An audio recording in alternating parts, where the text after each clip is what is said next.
சென்னையில் first time இந்த மாதிரி நடக்கிறது இந்த காமிகான் ஈவெண்ட்டுங்கிறது. அண்ட் அதில் இத்தனை பேர் இவ்வளோ எக்ஸைட்டடாக பார்ட்டிசிபேட் பண்ணியிருக்காங்க, இவ்வளோ தூரம் இதுக்கு ஒரு ஆர்வம் இருக்குங்கிறது வந்து தெரிஞ்சுக்கிறதுக்கு எனக்கு புதுசாக இருந்தது. அண்ட் இதில் நான் அந்த ஒரு காமிக் புக் ஒன்று லான்ச் பண்ண வந்திருந்தேன், அமிர்தராஜ் சார் அவரோடது. அந்த ஐடியா எனக்கு ரொம்ப பிடிச்சிருந்தது. ஒரு சூப்பர் ஹீரோவோட ஒரு கிராஃபிக் நாவல் ஃபர்ஸ்ட் டைம் தமிழில் வரதுங்கிறது. முன்னாடி வந்துட்டு இருந்தது, இருமுகை மாயாவி, இந்த மோமுடி வீரன் அதெல்லாம் இருந்தது. பட் அது நான் சின்ன வயசாக இருக்கிற ஸ்டேஜோடு அது முடிஞ்சிருச்சு. லேட்டராக இப்போது அந்த மாதிரி கிராஃபிக் நாவல்ஸ் வந்து ரொம்ப குவாலிட்டியாக வரது பார்க்குறதுக்கு சந்தோஷமாக இருக்குது. அண்ட் ஐ திங்க் அது இன்னும் கன்டினியூ ஆகணும்னு நினைக்கிறேன்.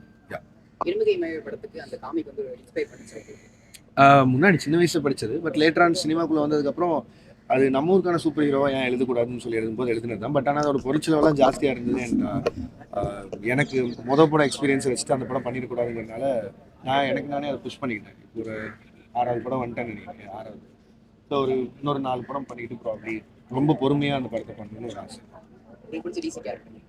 ஆப்வியஸாக தேங்க்ஸ். வேற இன்ஸ்பிரேஷன் ஏதாவது இந்த காமிக்ஸ்ல இருந்து பண்ற மாதிரி ஐடியாஸ் இல்லைண்ணே, முதல்ல நம்ம கமிட்மெண்ட் அதெல்லாம் முடிச்சுட்டு நன்றி. எதுவுமே இல்லை, எல்லாமே பாசிபிள் தானே. பட் அதுக்கான இல்லை, எல்லாமே பாசிபிள் தானே. அதுக்கான நேர காலம் எல்லாம் அமையணும்ல. அவரோட ஆம்பிஷன் இன்னும் வேற எங்கேயோ இருக்கு. ஸோ அதுக்கு முதல்ல மிகப்பெரிய வாழ்த்துக்கள் அவரோட கட்சி. இல்லைண்ணா, அது நம்ம இன்னொரு நாள் பேசுவோம். இது இந்த காமிக் புக் ஈவெண்ட் அவங்களோட ஈவெண்ட் மட்டுமே பேசுவோம். லியோட்டிக்கு எல்லா பாசிபிலிட்டி இருக்கு, அவர் எப்போ சொன்னாலும் போய் பண்ணலாம். சரி, ஆமாம், நான் எழுதிட்டு இருக்கேன். அது கொஞ்ச நாள் ஆகும், இன்னும் 2-3 மாதம் கழிச்சு தான் ஷூட்டிங்கே போகும். பட் எழுதி முடிச்சதுக்கப்புறம் சொல்கிறேன். நன்றி நன்றி. எல்லாருக்கும் வணக்கம். நான் முன்னாடியே நிறைய பேட்டியை சொல்லியிருப்பேன் நினைக்கிறேன். இந்த காமிக் புக்ஸ்னா எனக்கு சின்ன வயசுலேருந்து அது எவ்வளோ விருப்பம் அப்படின்னு சொல்லி. ஸோ அதுக்கு முதல்ல இந்த இனிஷியேட்டிவ் எடுத்து, அதாவது கிராஃபிக் நாவல்ங்கிறது இங்கிலீஷில் புதுசு இல்லை, நிறைய பார்த்துருக்கோம். பட் தமிழுக்கு அதை திருப்பி இன்னும் இவ்வளோ தூரம் ஒரு குவாலிட்டியாக கொடுக்கணும் அப்படின்னு நினைக்கிறது வந்து எனக்கு தெரிஞ்சது ஃபர்ஸ்ட் டைம் நினைக்கிறேன். இவ்வளோ குவாலிட்டியில் ஒரு புக் ஒன்று பார்க்குறது. ஸோ இது கண்ணு வாங்கணும்.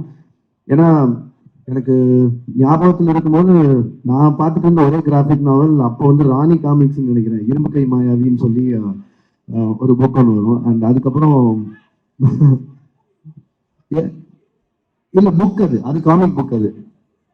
அது கொஞ்சம் லேட்டராக சொல்கிறேன். அது இந்த வேலைக்கு வந்துருக்கோம், இதை பண்ணி போகல. ஸோ அதுக்கப்புறம் எனக்கு தெரிஞ்சு அந்த அளவுக்கு குவாலிட்டியாக இருக்கிற ஒரு புக்காக நான் அதை பார்க்குறேன். நான் படிச்சுட்டேன். அது ஃபர்ஸ்ட் எனக்கு ஒரு 10 days முன்னாடி அந்த எடிஷன் கொடுத்தாங்க, எனக்கு ரொம்ப பிடிச்சிருந்தது. அண்ட் அந்த காமிக் புக்கோட இன்ஸ்பிரேஷன் தான் ஃபிலிம்ஸ்னு கூட நான் சொல்லுவேன். ஏன்னா நீங்கள் ஃபிலிம் பண்ணும்போது ப்ரீ ப்ரொடக்ஷனில் ஷூட் போகிறதுக்கு முன்னாடி முக்கியமாக பண்ணுறது ஷார்ட் டிவிஷன். அண்ட் அந்த ஸ்டோரி போர்ட் பண்ணுறதுக்கெல்லாம் வந்து ஆல்மோஸ்ட் அது ஒரு காமிக் கைண்ட் ஆஃப் ஒரு விஷயம் தான். ஸோ அதுக்கெல்லாம் இது பயங்கரமாக ஹெல்ப் பண்ணுது. அண்ட் ஸோ அந்த வகையில் அவர் இது மட்டும் இல்லை, இந்த இப்போ கடைசியாக ரிலீஸ் பண்ண ஒரு புக்கை வந்து கிட்டத்தட்ட அதே மாதிரி குயின்ஸ்லாண்டில் பண்ணுறதெல்லாம் இருக்காங்க. ஸோ அந்த மாதிரி நிறையா புது முயற்சிகள் பண்ணுறாங்க. ஸோ அதுக்கு எல்லாத்துக்குமே என்னோட வாழ்த்துக்கள். And keep doing this and keep inspiring us in what you do. Thank you Thank you so much, sir.